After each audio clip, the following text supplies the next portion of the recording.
Simplified Service Management method. A lifelong contributor, Jan reviews and co-authors a wide range of publications.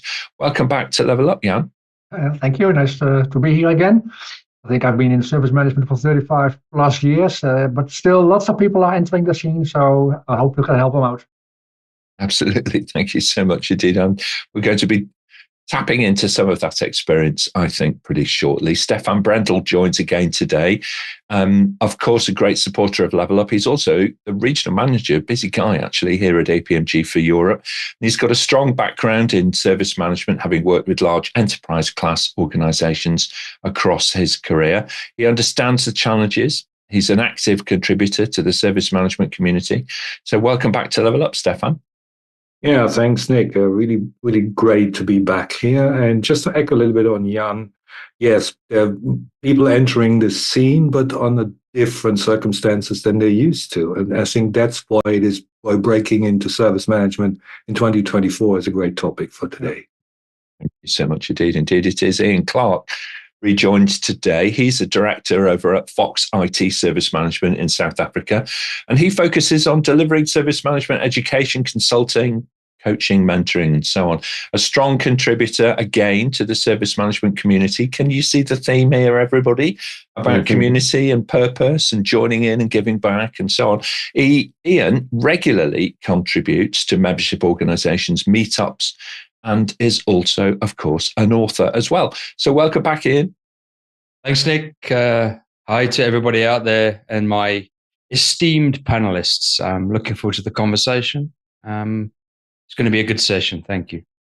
Right, excellent. Thank you very much indeed. Mart Rovers completes our on-screen expert panel today. He's the president over at INTERPROM and a regular contributor, of course, on the Level Up team. Across the US and Europe, INTERPROM deliver a range of coaching, advisory and training services to their clients, leveraging emerging and leading practice. So welcome back to Level Up, Mart. Great to see you.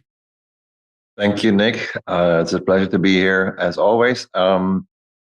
To break into service management, there was this Chinese proverb, I think, that said a lot, that says, a man without a smiling face must not open a shop.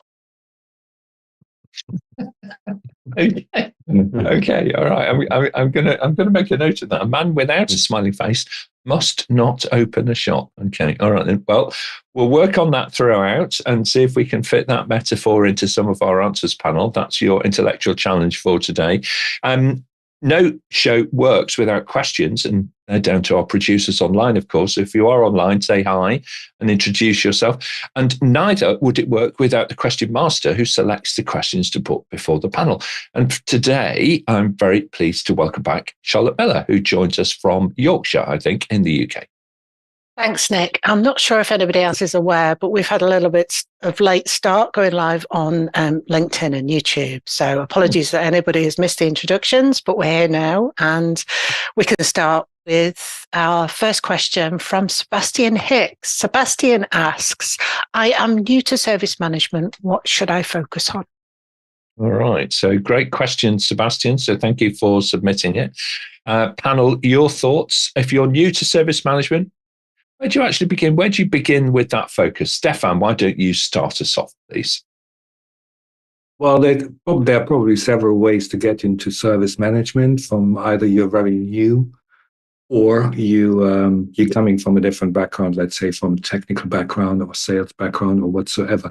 You don't say that, Sebastian, but it doesn't matter. Yeah. The first thing I think what you have to realize is don't necessarily listen to the old guys who tell you about frameworks and that kind of stuff, and that there are processes, and maybe there are a little bit of small doors where you can talk to a customer through. All that is gone.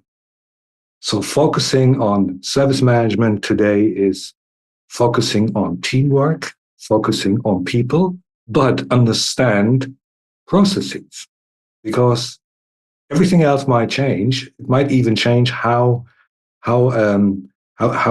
you change things in the variety and in speed, but in the end, it's a process, and that's something we can learn from natural science, how that works. you very much indeed. Great start. Focus on the process. I'm going to summarize that as that for you. Brilliant. Thank you very much indeed. Gessica, your thoughts, please, and then we'll go to Mart.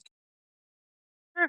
I love what you just said about, it's essential skills for starting for an ITSM, I would say, are solid understanding, obviously, of IT fundamentals, strong problem-solving skills, proficiency in process management, so understanding how things work from end to end, and excellent communication skills.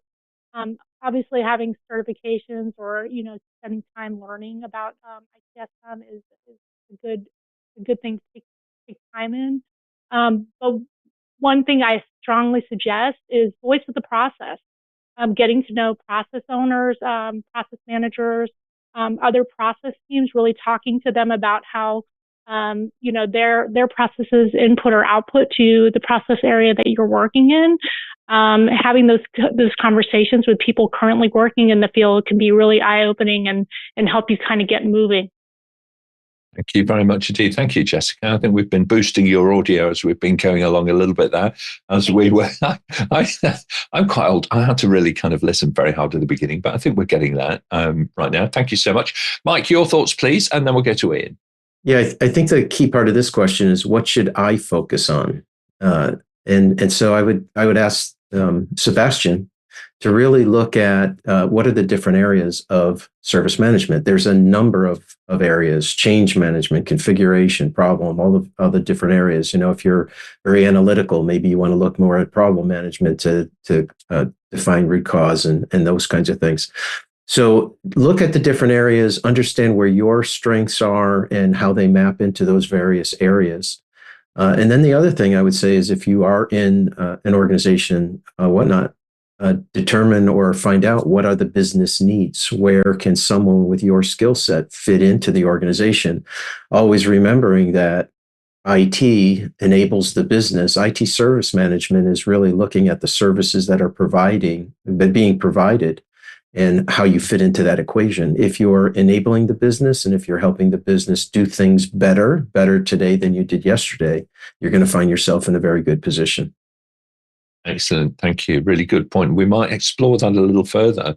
This sense of, it may have had its heritage in the IT domain, but, service management is really maturing and thinking and offering value outside of that single function. So thank you very much indeed, Mike. Really appreciate it. Ian, your thoughts, please. Then we're going to go to Mart. Yeah, thanks, Nick. Service management, managing services. So first of all, I would certainly not think it's part of an IT domain. It depends the context of the organization that you're within or wanting to work with. I tend to always work outside in. So, if it's a service we are managing, who are the users, the customers, what are their expectations, what do they want? And then work inwards to try and identify particular areas that could be improved to, exceed customer expectations or satisfaction. So yeah, that's where I would start outside in. Okay, thank you very much indeed. An outside in view. Excellent. Really appreciate that. Mart, your thoughts, and then we'll go to Jan. Just like the Chinese person said, right? Always have a smile on your face. Along the lines of that, there was Gucci who once said, the Gucci family once said, quality is remembered long after the price is forgotten. I think it's that service mindset. What should I focus on? Sebastian is, and do you have a service mindset? Are you service focused? Are you into delivering service quality or exceeding expectations? Thank you very much indeed. It's a really good point, isn't it? Think about that. Think about the value that you're bringing. And Jan, you've been coaching folks for many years now. Yeah. And how would you help Sebastian out? Whereabouts do you feel somebody who's new to service management should focus? Well, normally I tend to have a little bit of a different perspective than most of my esteemed fellow colleagues. But this time I'm with Ian, because I think the most important question here is if someone is new to service management and he doesn't know what a service is and he doesn't know what management is, and he's not going to get a career. So the most obvious problems that I always run into when I run into any organization is that they don't have a clear vision on what a service is. It happens everywhere, and it has happened for the last 35 years that I've been working in service management. It still is the same as 35 years ago. Well, there must be a cause. As Einstein said, if you do what you did, you get what you got. So something must change. Second thing, you must know what management is. And that is not operations. If your idea is to get your hands dirty with all kinds of software or hardware or whatever, then you're going to be in operations. Management is different from operations. So if you don't understand that, I think you're not going to get a career in service management, even especially if you're new, but you can get a career in service operations. But that's a different field. Okay. All right. Thank you very much indeed. What a great question to get the show going, Sebastian. So thank you very, very much indeed for that. Now, if you're online, don't be shy. Please do introduce yourself. Blanche, actually, and Ella are both over actually actively in the social chat today. So do say hi.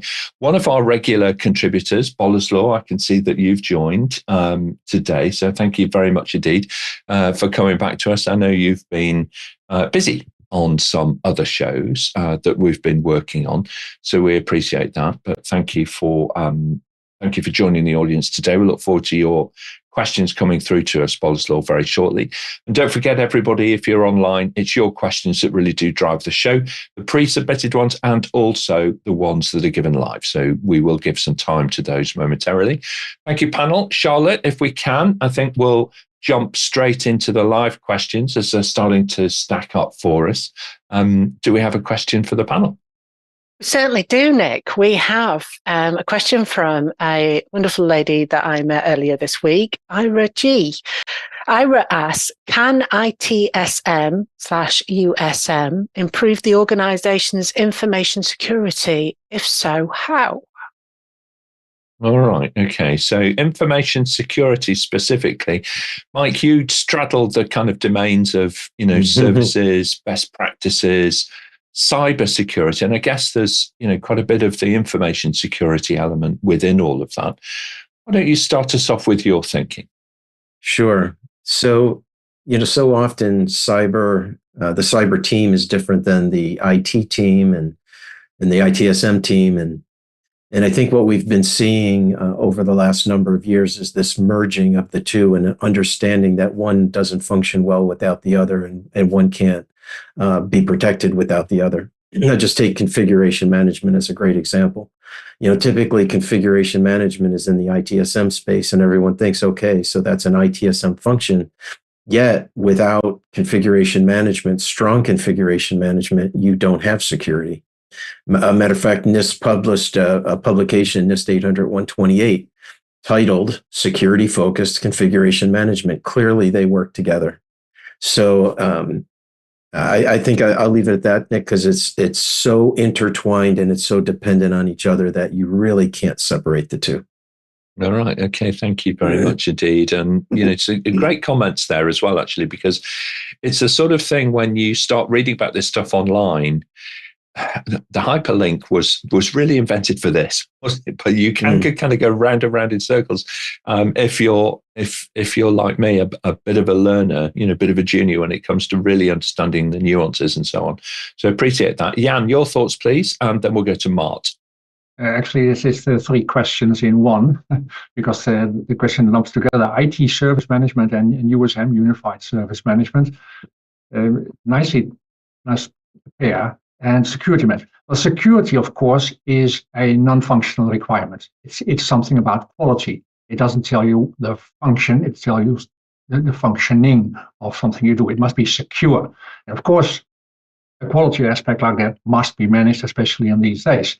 But to manage any quality aspect, you will have to have some kind of an engine that you use to manage anything. And then you focus on all the quality aspects that you have agreed on, and one of them is security management. And so there will be a security clause in a service agreement.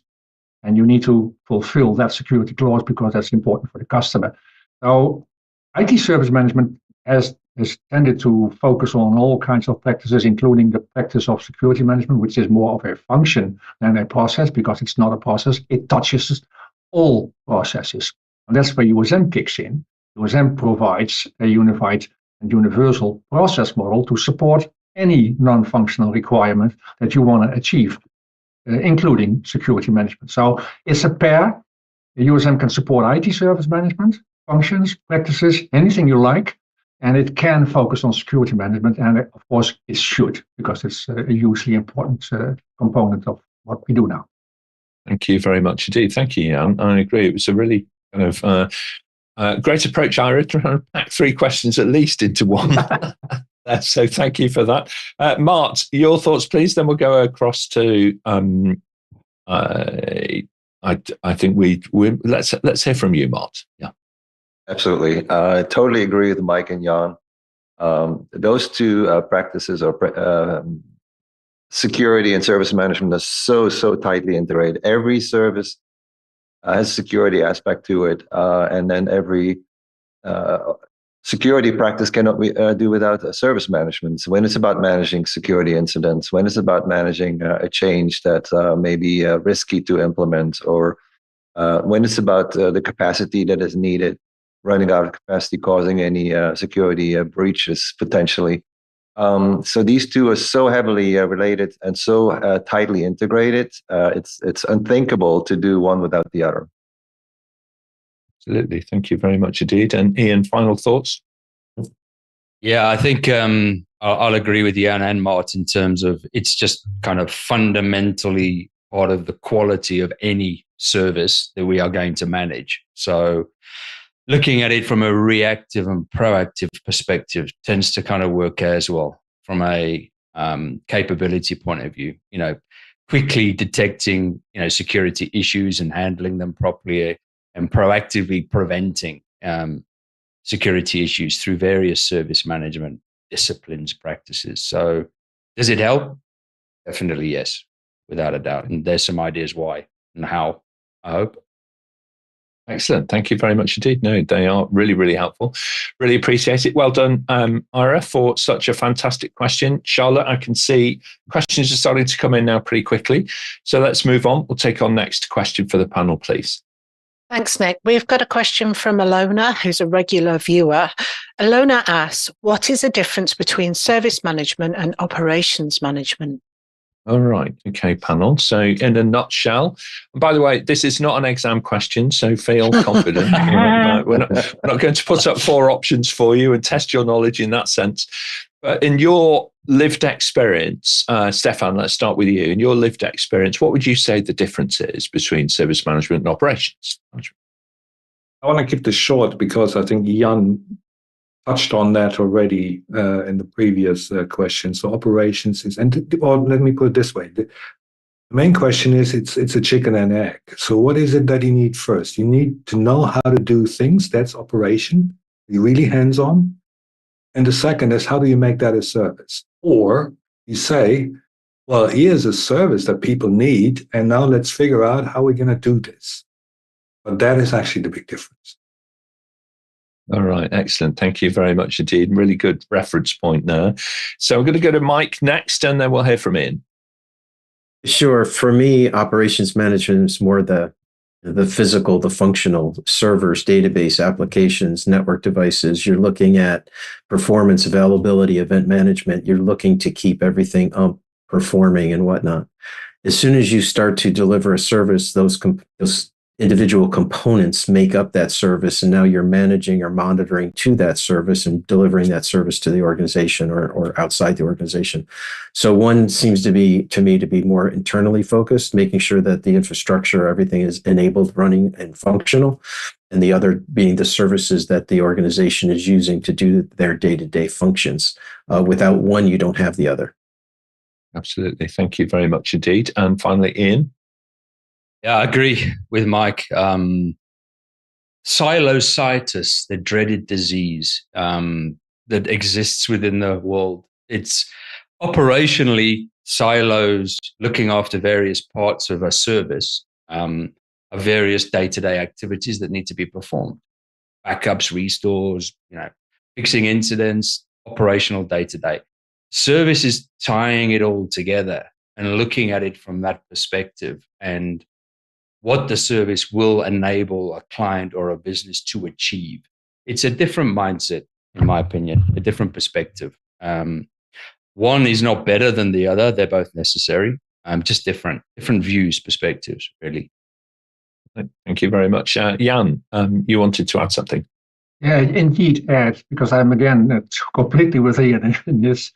There's a difference between the two, but the challenge, of course, is to create the integration between the whole of service management and the one thing of operations. And I emphasize the one thing because the ideal situation is that in operations management, you execute everything that is happening in service management, which means operating changes, operating incident deployments, operating risk improvements, operating service level agreements that need to be deployed, etc., operating service requests. All of that should actually, if you want to have an integrated service management approach, be done in one container. That's what USM supports, the vision where everything is non-redundant. How many companies do you know that are capable of showing me one timescale where all operational activities are put on the same one timescale? Thank you very much indeed. Well, I think the answer to that, quite frankly, is very few of them. Very few of them, yeah. Exactly. It's a bit of a rhetorical question, I think, that one. But we might come back to that a little bit later with your patience. I'm just looking across and I can see lots of different people joining from all over the world now. So welcome, everybody. We have got a large audience on LinkedIn. I just want to talk about LinkedIn for a moment because LinkedIn, as you know, APMG is invested in very heavily over the years. We have fantastic communities, by the way, and an enormous following on LinkedIn, thousands and thousands of people. But, LinkedIn, if there's any account managers from LinkedIn, you need to talk to your technical team because your service management of your API and what you're delivering is up and down faster than a heart rate monitor in an emergency room drama. So please, if you can do, this is my request for today. It's a Friday. All right, fair enough. But give it some thought. Let's see what we could do, please, to put back in place some certainty around alerts, around the chat feeds, around the acceptance of live streams and so on. All right. That's pretty important for us. So if you could work on that, that would be absolutely fantastic. We will love you forever. All right. Now then, back to the show, if we can. Charlotte, we've got, in amongst all of the technical challenges of today, we have a very engaged audience with lots of questions coming through. So what's the next question for the panel? So we've got a question from Sandra Karan in Genevieve. Sandra asked, do we really need service manager? We have self-organized teams taking care of our services. All right, Sandra, it's a good question, isn't it? Because this whole concept around self-organized teams might lead somebody to believe that functionally, perhaps you don't, quite as dependent anymore on having named individuals fulfilling these roles. What are our thoughts, panel, on should we be explicit here and have clear, visible leadership, or is it now so embedded in software and online robots and so on that we can kind of just let colleagues get on with it? Ian, what are your thoughts? Why don't you start us off? Yeah, I think it's a very, very good question. Very interesting. Depends what you define a service as. I think really, if you're going to have a manager that is managing a service, then do the teams that are looking after more technical services, then yeah, self-organizing teams looking after a network or a hosting, but that's not what a customer maybe would see as the service. So it's again that departmental areas versus the end-to-end. So I think, in the right context, the service manager would add value, depending on the nature of your organization and what you do. All right, fantastic. Thank you very much indeed, Ian. Stephan, what are your thoughts? I'm really trying to understand that question. So we need service manager where we have self-organized teams taking care of the service. So what I'm missing here is actually the customer. the customer facing part, because it's taking care of a services sounds pretty much operational to me. Now, the point here for a service manager, so that I think it's a fair question, is these guys are pretty much under pressure, because the closer they want to get to the business of their organization, the more they're actually coming from a business relationship management perspective. I think that's somewhere where the BRM meets the service manager, where the service manager actually has no chance to advance any further. So up to that point, you need service managers to talk to customers, but they are, unfortunately, something the BRMs will call an order taker and maybe a little bit above, but nothing more than that. It then is another strategic role, but that is the answer to that first part of the question is completely disconnected to the second one, because having self-organized teams taking care of services, that's fine. It's just two questions that don't really relate to each other. That's what I think. All right. Okay. Well, we'll do our best to help Sandra out. Appreciate, Sandra, you submitting the question. So thank you for doing that. Mike, your thoughts on this, and then we'll hear from Jan. Yeah, I may have read the question differently than some of the other folks, but my spidey senses went up as soon as we talked about the the various teams and whatnot. And it seems to me that for a service, you would have a service owner. So that I could see being individual, but then you have services that go across functional areas, and so there may be a lot of overlap and whatnot. So having a service manager, I almost liken it to, say, a large contract that has multiple projects going on. So we have multiple project managers, and then you have one program manager that's managing the entire program. So I would view it that way, that you have a service manager that is making sure that we're doing things with a consistent flow process, and the individual groups can, craft, tailor, and deliver that service as the customer needs. But I think having that one individual or one team that has oversight over all of it to make sure that there's a consistent flow between organizations or groups would be very helpful. Thank you very much indeed. Good advice there. And thank you for helping me navigate kind of through the question as well. It kind of makes a lot of sense. Jan, final thoughts. Yeah, I read this question as an organizational structuring question. And do you need to appoint a service manager individual, or do you have self-organized teams taking care of? Well, is taking care of the same as management? Is it coordinating? Is it specifying? Is it realizing? If you want to be in control of services and you look at your organizational structure, you will need to apply separation of duties to get in control. It's the most powerful intervention technique that we've been working with for centuries. So the service manager normally is the one who either designs or coordinates, specifies. So which one is it? If you distribute that amongst all the members of a team, well, that's fine. It's just a hierarchy model with a lot of crosses for the R. Well, that's not that important how you do it.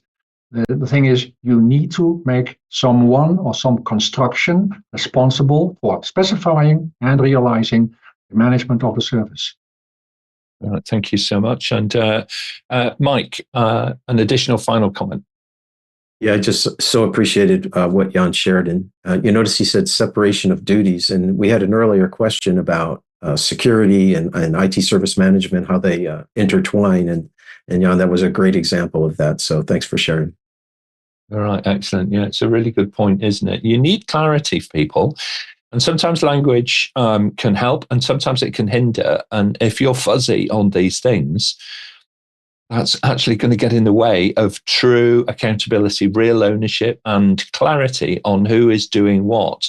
Boleslaw's comments as well is very true, isn't it? It doesn't really matter what the discipline is. You can have self-organizing teams. That's a little different to having that clear, visible leadership role and being able to get things done and having somebody who's an accountable individual, if you like, to be able to focus on and support and rally around as necessary. Very good. Thank you, Boleslaw.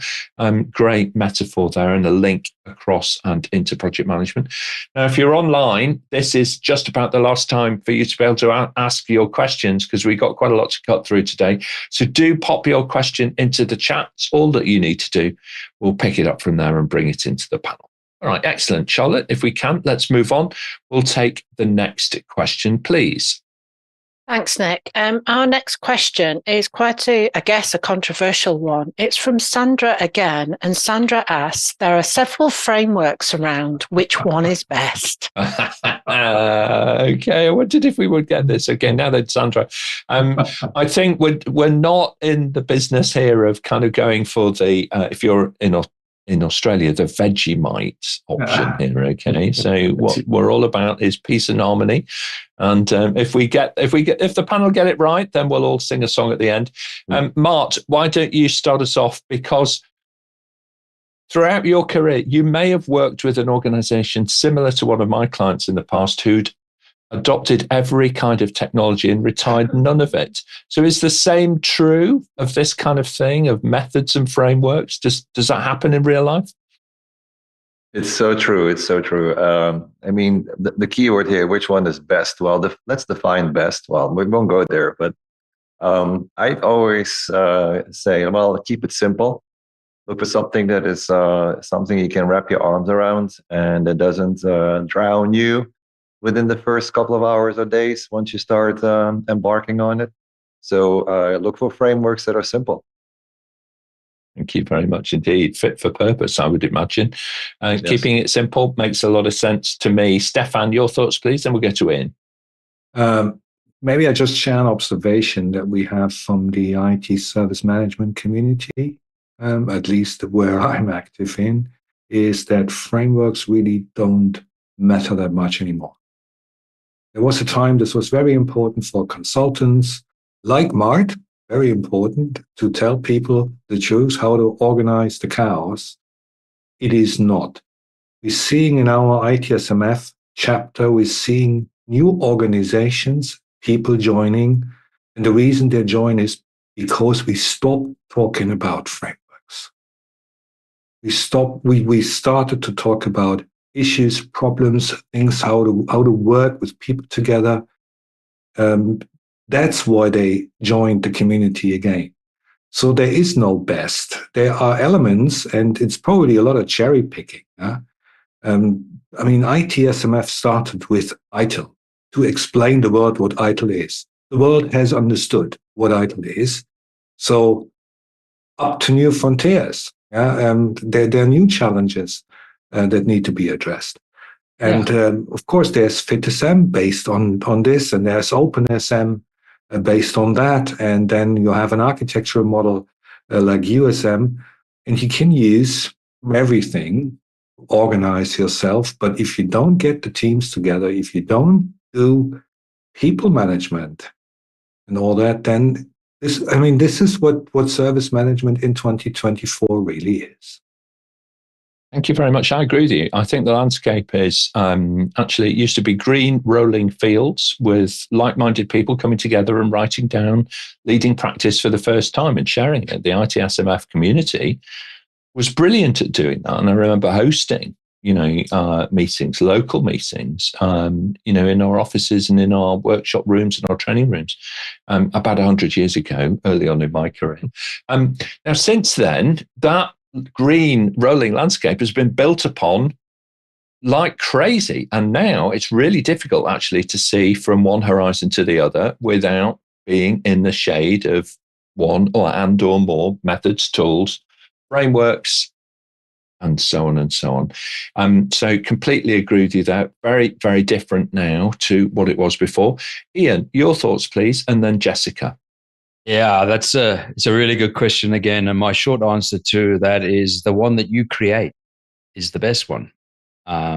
What that is built on could be a plethora of frameworks that are out there. And I would encourage anybody who's looking to get into service management to thoroughly look out there and all the guidance, and whether you want to call it frameworks, methods, there's a ton of stuff out there. But The objective is to create your framework that works for you.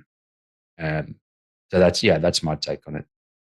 It's a really good point. It has to be fit for purpose. And, not all organizations are the same. Some people are working in highly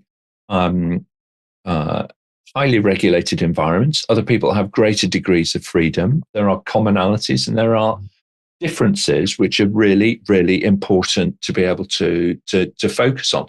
Gessica, your thoughts, please, on this. Sure. Going off of what Mart said about keeping it simple, I almost think that you can't start with all of ITSM or all of COBIT and start attacking the whole process all at once. So I would almost say start with a guidance like ISO 20000 or even the FIT-SM process area that gives you very specific tasks or functions to set up so that you can perform service management, and then hit it from there. Okay, thank you. Now, Jan, I'm going to just introduce you at this point because to your earlier commentary, organizations have more than enough to be able to get their heads around now. How do you start to bring these things together? Because we used to have islands of practice between different functions of organizations, but increasingly we should be joined up into a larger ecosystem. How do you get organizations to come together to begin to share common practice and baseline how they are working to increase interoperability beyond a single organization and across an ecosystem? That, of course, is the challenge of enterprise service management. It adds the word enterprise to the concept of today's service management, how to break into that. I think this cannot be done without any level of standardization, because if you are going to cooperate, and that's what interoperability is all about, if you're going to cooperate in supply chains and service ecosystems, and that requires that each of the actors in that area is going to behave as a link in a supply chain or in a service ecosystem. If you want to create a strong chain, you will need to create strong links. So the concept of the link is a solution for enterprise service management strategies. Right? It does require some standardization, which is something people hate. So the best advice is to limit the standardization to the outside, because you only want to create the interoperability. So that's what USM has specified in terms of architecture. And that's a little bit of the answer to this question. There is no best practice framework. Frameworks are changing all the time. Look at ITIL, it's version 4. USM is actually ITIL version 5, but people don't know it yet. That's how you could see it. All these things are changing all the time. And that is because conditions are changing. The only stable way forward is to do what you do when you build yourself a large building. You dig a hole in the ground and you put cement in there. Wherefore? For your foundation. And then you pile up the floors of your building. The floors can change in terms of content every day. The foundation will never change again. So if you want to create a huge, steady building, you must first focus on the foundation. And the bad thing is, the shop is already open. So changing a foundation is a very difficult thing. Therefore, organizational change management is always the big challenge. But if you can't come up with a solid foundation idea, which requires architecture, then your building will never be successful. Absolutely right. So, Mart, I'm going to remind you of that and say, actually, I'm going to change that Chinese proverb. So you can't open a shop unless your architect smiles nicely at you, and your groundwork team and your foundation builders and so on. But in all seriousness, though, everybody okay? We no longer exist as islands, do we? We're all talking across the world using the internet, bringing people together and so on. And when you think about the technology and the power behind joining together in community, using those standards to best advantage that Jan's spoken about, it's a very worthwhile. Adopt those international standards. And that means get some training. You can't make this stuff up on your own. If you do, bad things can happen. It's actually all about getting together with like-minded people, learning from them, and so on. And if you're watching online today and one of the panel or more of them are resonating with you, then do reach out to them on LinkedIn. Their individual LinkedIn profiles are available from the APMG International events page that is all about today's event. So everybody welcomes professional connections. Okay, so take a moment and do that. And who knows where that might lead you in the future. Very good. Thanks very much indeed to our producers online. Boleslaw's great comment there as well. I think Ira as well has a really good comment that was featured a little earlier. Here she is. Ira, the only reason why you're appearing as a robot today, it's to do with your profile settings on LinkedIn. All right, so it's worthwhile just having a little look at that and allow your picture to be public. So if you would wish it to be, all right, then your picture will appear in there. All right, very good. Thank you very much indeed, panel. Great question. Let's move on. Charlotte, if we can, we'll take our next question to the panel. Thanks, Nick. I've just posted a link for the webpage in the chat to everybody. Our next question is a live question from one of our viewers, Arun Singh. He has actually added 2 questions. And the first one is, as a service manager, what is your process for identifying and overcoming bottlenecks in your projects? All right, then. So this is always a challenge, isn't it? To know which parts of the machine have the treacle and which parts of the machine have the light oil being poured into them so that they can purr forwards. Why don't you start us off, Gessica, and then we'll hear from Jan. Sure. So there's standardized problem management, right? So DMAIC, define the problem, measure it. How do you measure it? How do you analyze the data you have for it? How do you improve it and then improve it? And then from there, how do you control it? So really you're breaking down what those bottlenecks are and then defining a problem to solve them. So, and keep it simple on the problem management as well. Okay, excellent. Jan, your thoughts, please. It's a double thing.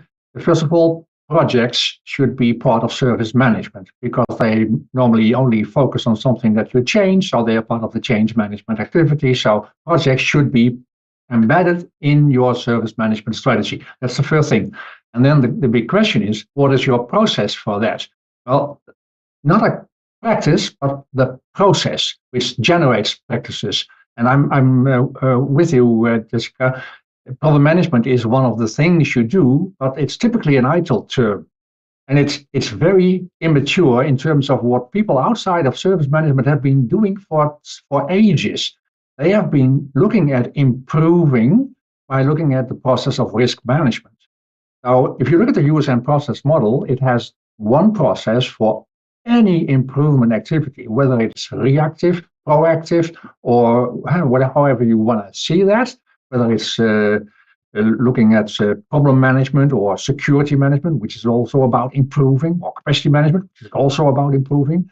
That is one process. So the answer to this question in terms of pure processes would be risk management. That is the process. And you described it nicely because it's actually setting up an idea of the process, of the risk, finding out what caused it, finding the best solution, deploying the solution, and seeing whether everything is done as it should be.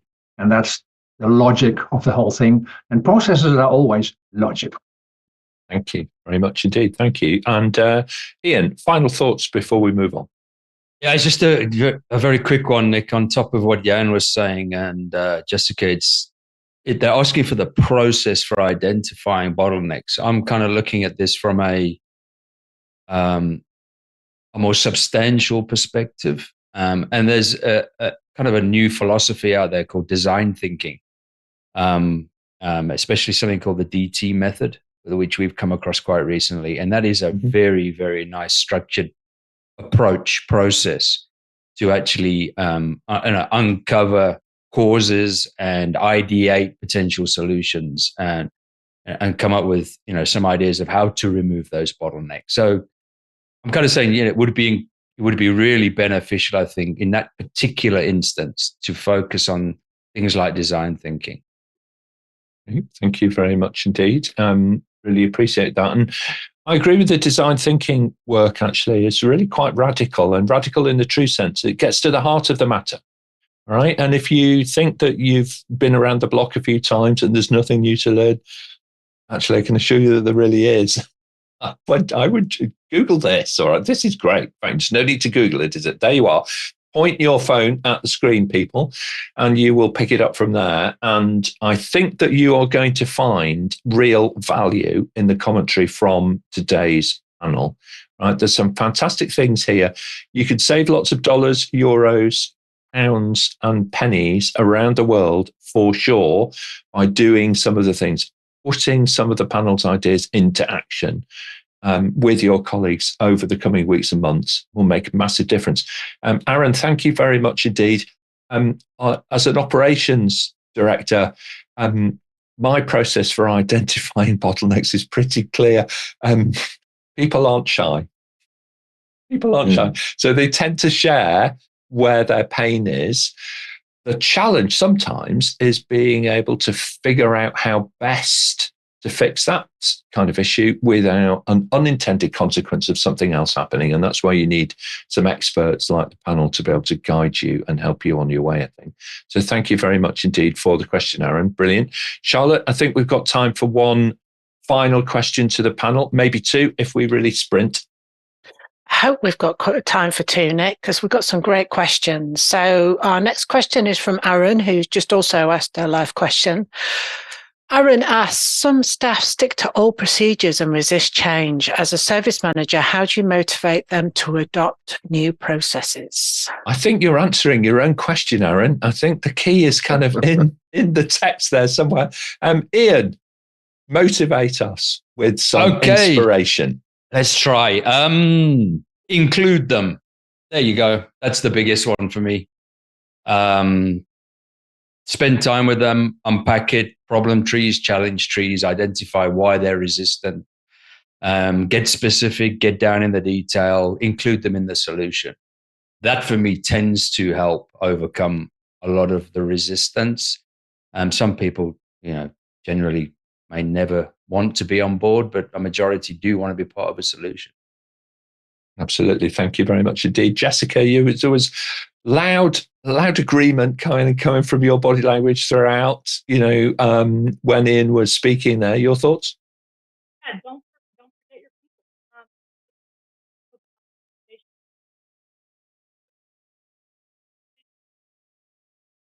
Yeah, I'm so sorry, Jessica. Would you mind just helping with your microphone on your headset?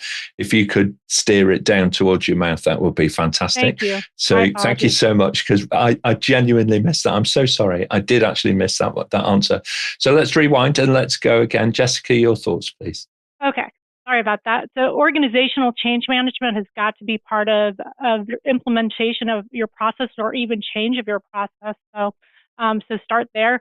But engage with your people. If you have a team of, let's just say, a service desk using incident management, and you're changing the incident management process, get their feedback on the changes that are going to be made. Get their, learn about their concerns and learn about their enthusiasm. Listen to them, and then engage them in the change itself. And also, side note, make it fun. Have some fun with it. Thank you very much. Yeah, absolutely. Make sure that it's fun and engaging. Totally agree with that. And Jan, your thoughts, then we're going to go back to Ian briefly. Yeah, if you can't involve them, if you can't explain them why they benefit, and you've got two options. Either you find a way to move them along the goal that you want to go to, and that's where methods like organizational behavior management kick in. OBM is a wonderful method. It's embedded in USM as an approach. It's all about organizational change and motivating people. But there's another solution. If they don't want to go along with the modernization of your organization structure, then you can also say goodbye. There is always that. And I think sometimes, to an earlier point that was being made, not everybody wants to come on the journey. Exactly. And I think, there's a degree here of having to focus on some key priorities. And sometimes that means not necessarily every noisy voice, perhaps, in the audience. Ian, final thoughts.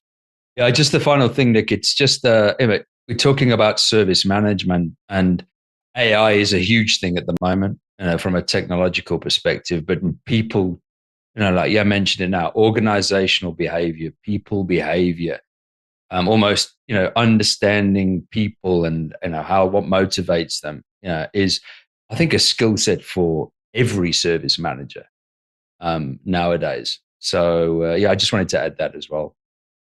All right. Okay. Very good. So, final question to the panel, Charlotte, if we can. Thanks, Nick. Question from Melissa. Melissa asks, can the panel share a bit about their journey into service management? What sparked your interest in this field? All right. So we're going to take 3, I think, if we can. Gessica, start us off, please. What sparked your interest in service management?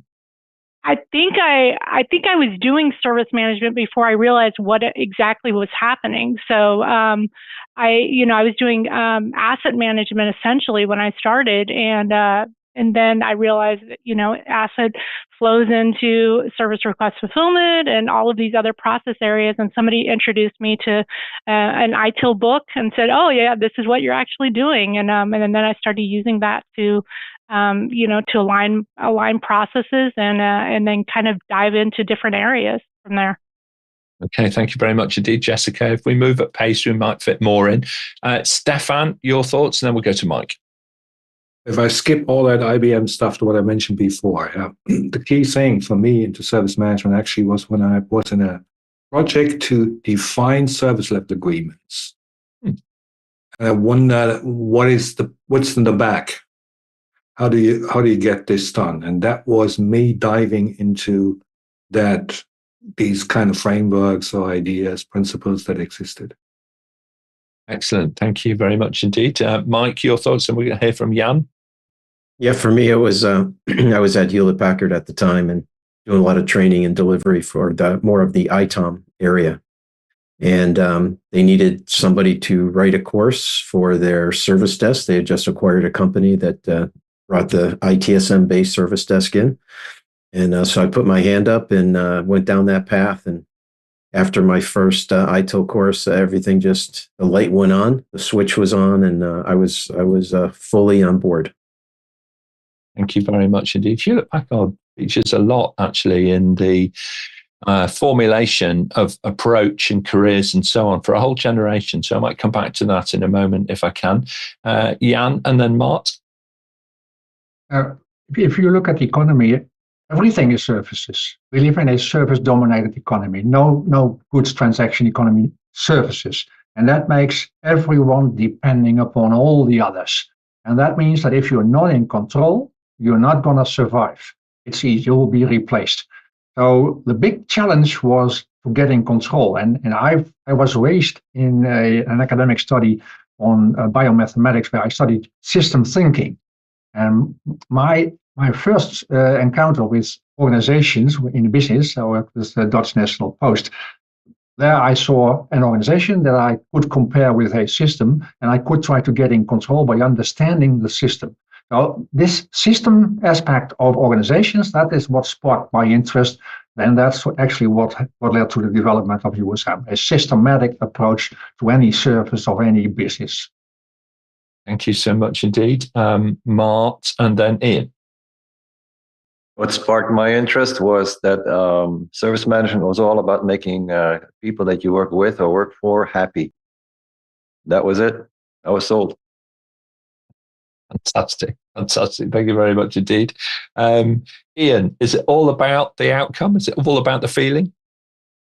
Oh, absolutely. And it was a person that sparked my interest. So, a long time ago, a person saw me complaining and ranting about things, how they were not working. And, kind of introduced me to the world of service management. And I just got hooked on the feeling, but also the way the individual put everything across to me and motivated it. So, we are all very, we can be very powerful in our way we influence people. And I certainly was very influenced. Excellent. Thank you very much indeed. And I just wanted to echo personally, a key influencer early in my career was David Packard. He wrote a very slim book, which was the style at the time, all right, called The HP Way. Mm-hmm. And it is actually still available, all right, believe it or not. And it's absolutely applicable. So for all of you who are self-publishing and thinking about, portfolio career and, your side hustles and all of this kind of stuff, I really recommend The HP Way. It's a lovely book. It's well written. It's spoken from the heart, and it's not too long. And it'll give you the nutshell of how they moved from, I think it was a wooden timber framed garage that they originally were working in, and how they went from there and built the company that became HP. So, well worth reading. Thank you so much indeed. Now, panel, I'm afraid we're kind of run out of time. This is kind of 2 minutes to the top of the hour. So we're going to move into final remarks, kind of closing remarks from everybody. If we can, we'll just work our way around the panel to begin with. So, Mike, why don't you start us off, and then we'll go to Stephan. Sure will, and it'll be short and sweet. The HP Way is sitting on my bookshelf, and believe in it wholeheartedly. To the panelists, thank you for allowing me to join you guys, and to the listening audience, if you're in service management, let me encourage you to design security into your services before you deploy. It's always more difficult after, and you can literally start at the asset level and build out, but wrap your security blanket around that service as you deploy. It'll be a lot easier for everyone. Thank you very much indeed. Stephan, your thoughts, and then... Yeah. Thanks, Nick. Thanks, APMG team, and many thanks to my panelists and the audience. That was a wonderful session. If you want to break into service management, consider to join the community. As Jan said in the beginning, yeah, they're still joining, and I said so. It might be a completely different experience for you, but to have a community where you can exchange, that brings you forward and probably answers also a lot of those questions that have been raised today. Thank you so much indeed. Excellent. Thank you, Stephan. Gessica, your thoughts, then we'll go to Mart. I'm glad to be here today. Thanks for having me. It was a pleasure working with you all today. Make it fun. Employee experience is just as important as the processes themselves. If your people aren't engaged, then they're not going to use the processes and procedures. So start with your people. Thank you so much indeed. It all starts with the people. Mart, it usually starts with a quote from you. I wonder if it's going to end with a quote today. I found one from Steve Jobs, and now I'm going to listen, right? Because everyone else, you have to learn from Steve Jobs. Get closer than ever to your customers. So close that you can tell them what they need well before they realize it themselves. You see, that's want to break fantastic. into service management? Yeah. Yeah, there you go. There you go. Just spoken like in the movie, at least anyway, the depiction, of Steve Jobs with his almost obsessive, kind of thinking about the detail was absolutely right, and fascinating one to watch. Thank you very much indeed, Mark. Thank you for your contribution today. Made a whole lot of sense. Ian, and then Jan. Just thanks to fellow panelists, APMG as always, for hosting a great show, and to everybody who joined us. Service management is a mindset, and you can make a difference. So make it your mission to make a positive difference, whatever that may be, to a person or to a company. It is possible to do that, and I think you should strive to be and do that.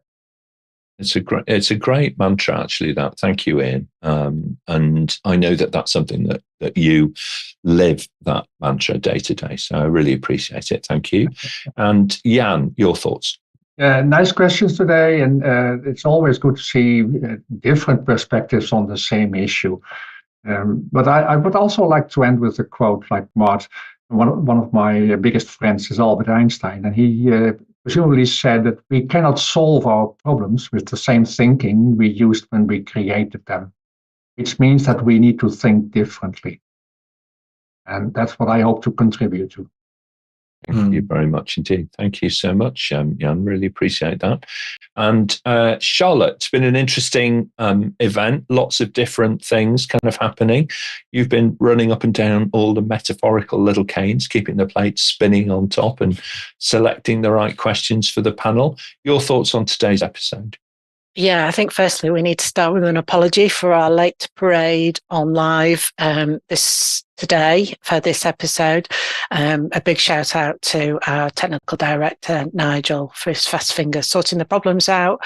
As always, thank you to our panelists for your unbelievable knowledge and sharing of that knowledge, and to our viewers for our questions that enable us to be able to produce these shows. Thank you, and have a good weekend. Thank you very much indeed. Thank you, Charlotte. And I would absolutely echo that. Very well done, panel. Great job. Inspiring answers. And also to our producers online as well for posing all of the questions. You know, there's a huge range of you online today. So we really appreciate you spending some time with us. Don't forget that if your question was selected, then you're going to appear in the credits, of course, at the end of the show. Now then, over on our website, you may, of course, search for the answers to previously asked questions. There's more than 2,300 of them now. It's totally free of charge, of course, and it connects you with all of the experts that you met today and others from around the world. It's about 330 in total experts that APMG work with on a day-to-day basis that have given their time to appear on camera. Don't forget that you may also listen to the audio versions of the shows on your preferred podcast platform. Just search for APMG International, Level Up Your Career, and you'll find us easily enough. Looking ahead in the schedule on Monday, coming up at 8 a.m. UK time, bright and early, in this lovely spring weather that we're having, we're going to be sharing strategies on how to secure your future as a professional in 2024. It's a must for everybody, really, individual contributors, managers, executives who are running large organizations. Do join us, share us your perspectives, your insights, your thoughts on your strategies and plans for the coming year. Friday week on the 26th, at 2 p.m. UK, we're going to be diving into how to become a NIST cyber security professional. Now, this is a hugely rewarding career, not just from the point of view of earnings, but actually also from the point of view of doing things well and making sure that everybody has a safe environment in which to work and to do commercial business. So please join us for that. Super important. Monday week, then, on the 29th of April at 8 a.m., we're going to be exploring how to make the best use of artificial intelligence. So I'm not sure if I'm going to be replaced by a virtual version of myself before then. But if I'm not, I will see you on the 29th, and we'll talk about the robots before the robots start talking about us. Don't forget, head over to the YouTube channel right now, please. Give this video a like and a subscribe.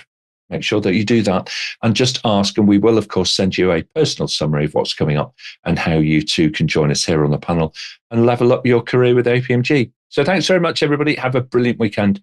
We'll see you next time.